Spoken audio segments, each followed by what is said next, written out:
Hey guys, good morning and welcome back to the new video. Hope आप सभी लोग ठीक होंगे एंड आपकी तैयारी भी एकदम अच्छे से चल रही होगी। तो ये है सुबह का टाइम, आई थिंक 6 बज रहे हैं और धूप भी हो गई है। और आजकल गर्मियों में जल्दी ही धूप हो जाती है। तो उठने के बाद सबसे पहले मैं अपना बेड सही कर रही थी। आफ्टर डैट बुक वगैरह अरेंज करती हूँ एंड रात में कुछ कपड़े नहीं उठाए गए थे जो यहाँ पे पड़े हुए थे। देन मैं कपड़े उठाने लगी थी क्योंकि कपड़े सूख गए थे। एंड उसके बाद से एंड आफ्टर डेट नहा धो के तैयार होने के बाद मैं आ जाती हूँ यहाँ पे लाइब्रेरी। और आज बाल भी धुला था तो थोड़ा सा टाइम लग गया था, लेकिन फिर भी 10 बजे तक मैं आ चुकी थी लाइब्रेरी। और उसके बाद से मैंने 10-15 मिनट रेस्ट किया क्योंकि आने के बाद काफ़ी ज़्यादा गर्मी हो जाता है और थोड़ा सा, तो पहले 10 मिनट रेस्ट करा। उसके बाद से आज सोचा है कि पहले मैथ्स के क्वेश्चन प्रैक्टिस कर लूँ।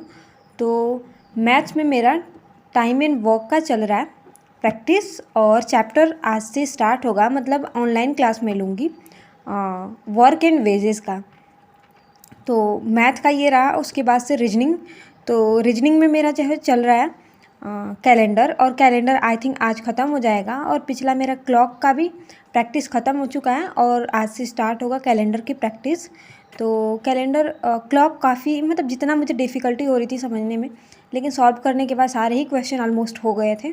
और कैलेंडर में भी यही था, कुछ चीज़ें हैं कोड वगैरह जो मुझे लर्न करने हैं।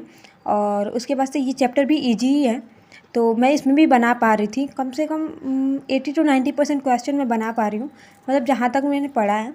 और 1-2 बार प्रैक्टिस करूँगी तो मेरे को लगता है कि अच्छे से हो जाएगा, मैं बना पाऊँगी क्वेश्चंस। और आप लोग के कुछ कमेंट्स हैं, तो मैंने सोचा कि इस वीडियो में आपके कमेंट्स का रिप्लाई कर दूं। सबसे पहले तो आप लोग सबसे ज़्यादा पूछते हो कि आप कौन से एग्ज़ाम की प्रिपरेशन कर रहे हो। तो देखो, सबसे पहले मैंने सोच क्या रखा था कि अभी मेरा लास्ट सेमेस्टर चल रहा है बीटीसी का, तो मैं सोची थी कि सीटेट तो क्वालिफाई है मेरा, और इस बीच मैं टीचिंग की प्रिपरेशन करती हूँ। और आई थिंक मेरा ये वाला डीएलएड फाइनल हो जाएगा, तब तक सुपर टेट आ जाएगा। तो मेरा पूरा फोकस सुपर टेट पे था कि मैं इस बार कैसे भी सुपर टेट क्वालिफाई कर लूँगी।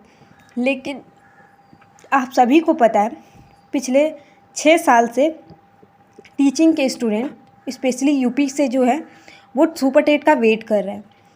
और इस बार भी टीचिंग वैकेंसी का रास्ता साफ़ हो गया है। साफ़ मतलब एकदम साफ़ हो गया है कि वैकेंसी नहीं आने वाली है।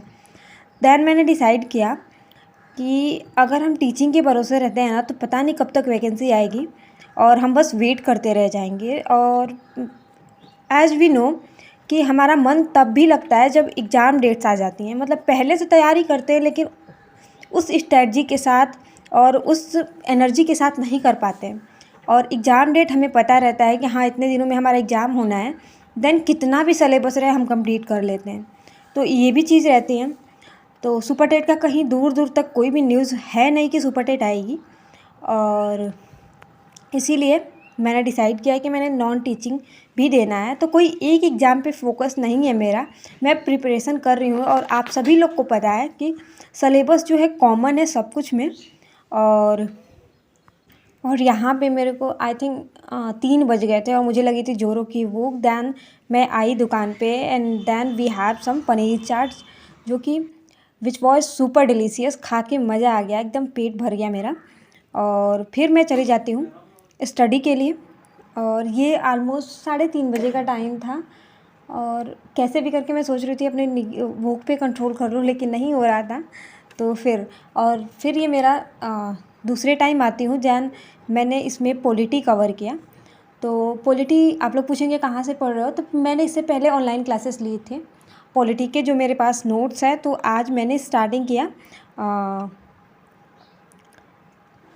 आई थिंक पॉलिटी के नोट्स अच्छे खासे हैं मेरे पास, तो बस वही मैं रिवीजन कर रही थी। देखो, कोई भी स्टूडेंट है ना जो कॉम्पिटिटिव एग्ज़ाम की तैयारी करता है, तो वो किसी एक एग्ज़ाम को फोकस करके नहीं करता है।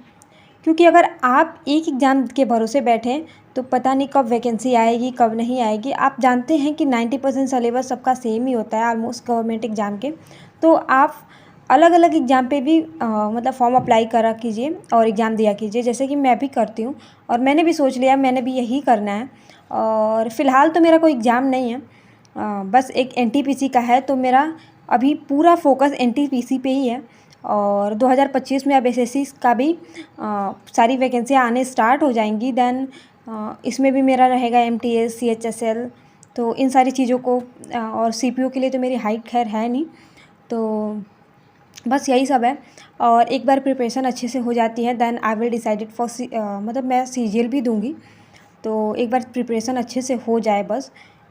आई थिंक मुझे 3 ही सब्जेक्ट प्रिपेयर करने हैं। इंग्लिश ठीक है मेरा हो जाएगा, उतना वो नहीं है मेरे को, तो रीजनिंग, मैथ्स और जीके जो है मेरे को प्रिपेयर करना है। और जीएस तो ऐसा सब्जेक्ट है कि आप कितना भी पढ़ लो, लगता है कि जो आप देखे नहीं हो, पढ़े नहीं हो, वही चीज़ें एग्ज़ाम में पूछता है, तो बड़ा मतलब डिफ़िकल्ट हो जाता है। लेकिन कोई नहीं, ऐसा नहीं है कि आप नहीं पढ़ोगे तो वो एग्ज़ाम में फंसेगा नहीं, लेकिन मैं मोस्ट ऑफ टाइम ऐसा होता है, बस ये बता रही हूँ। और अभी सीटेट का भी एग्ज़ाम है, तो मैं सोच रही हूँ कि दे दूँ, लेकिन देखते हैं क्या होता है। अभी बस मैंने सोचा ही है, वैसे सीटेट क्वालिफाई है मेरा, लेकिन देखते हैं। और आप में से बहुत सारे लोग मेरे को बोलते हो कि आप यूट्यूब छोड़ दो, अपनी स्टडी पे ध्यान दो। तो जैसा कि आपको मेरे वीडियोस देख के पता चल जाता होगा कि इसमें कोई एडिटिंग वगैरह नहीं होती है, जो रहता है बस वही है। एक मुझे नहीं लगता है कि मुझे ज़्यादा टाइम लगता है वीडियो एडिटिंग या फिर कुछ भी करने में। वॉइस ओवर में मुश्किल से 10 मिनट लगता है। तो ऐसा थोड़ी है कि जो बच्चे पढ़ते हैं वो एकदम फ्री नहीं रहते हैं या फिर फ़ोन बिल्कुल भी नहीं यूज करते हैं। मेरे को यूट्यूब से कोई डिस्ट्रैक्शन नहीं है, बल्कि मुझे अच्छा लगता है और शायद ये भी एक टाइप का मेरे लिए मोटिवेशन ही है। तो मैं दोनों चीज़ों को ईज़िली बैलेंस कर पा रही हूँ अभी तो।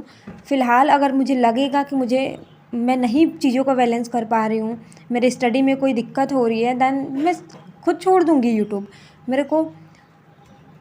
लेकिन अभी के लिए मुझे प्रॉपर टाइम मिल जाता है स्टडी के लिए, और यूट्यूब पे मुझे उतना टाइम नहीं देना पड़ता है, जैसा कि मैं बार बार बोलती हूँ। और अच्छा लगता है आप लोग मतलब मेरे बारे में इतना सोचते हो, मेरे स्टडी के बारे में इतना सोचते हो, तो थैंक यू सो मच। लेकिन आप परेशान बिल्कुल भी ना होइए, मेरे को ज़्यादा टाइम नहीं लगता है और मैं पूरा टाइम अपना नहीं देती हूँ यूट्यूब पे। तो बस ये कुछ बातें थी। और आज का टास्क भी मेरा कंप्लीट हो गया। मतलब आज मैंने पॉलिटी पढ़ा, मैथ्स पढ़ा, मतलब ऑनलाइन क्लासेस ली मैथ की, रीजनिंग की, दैन प्रैक्टिस भी हो गई मेरी। और हिस्ट्री मुझे काफ़ी बोरिंग लगता है। एक दिन पढ़ा मैंने हिस्ट्री, फिर थोड़ा सा छोड़ दिया। मतलब मॉडर्न तो थोड़ा ठीक भी है, लेकिन ये एंशिएंट और मिडाइवल जो है बहुत बोरिंग लगता है।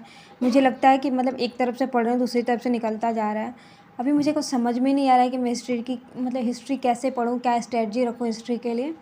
और क्वेश्चन पूछता ही है, लेकिन देखते हैं।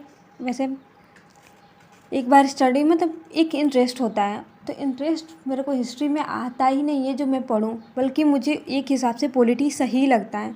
और पॉलिटी मैंने पढ़ा है, मेरे पास अच्छे खासे नोट्स भी हैं पॉलिटी के, तो जस्ट ईज़िली चीज़ें रिकॉल हो पाती हैं और शॉर्ट वे में मैं जल्दी जल्दी ख़त्म कर पाती हूँ। और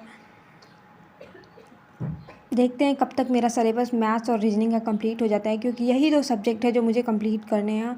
बाकी तो थोड़ा बहुत इधर उधर से पढ़ा है, तो दैन प्रैक्टिस करूँगी तो वो सारी चीज़ें रिकॉल हो जाएंगी। और that's all in today's blog guys. तो मिलते हैं किसी नेक्स्ट ब्लॉग में। टिल देन अगर आपको वीडियो पसंद आई हो, अगर आपको मेरे से थोड़ा भी मोटिवेशन मिलता है, देन मेक श्योर आप मेरे चैनल को सब्सक्राइब कर लें फॉर सच मोर वीडियो। और बाय बाय गाइस, मिलते हैं नेक्स्ट ब्लॉग में। Love you all.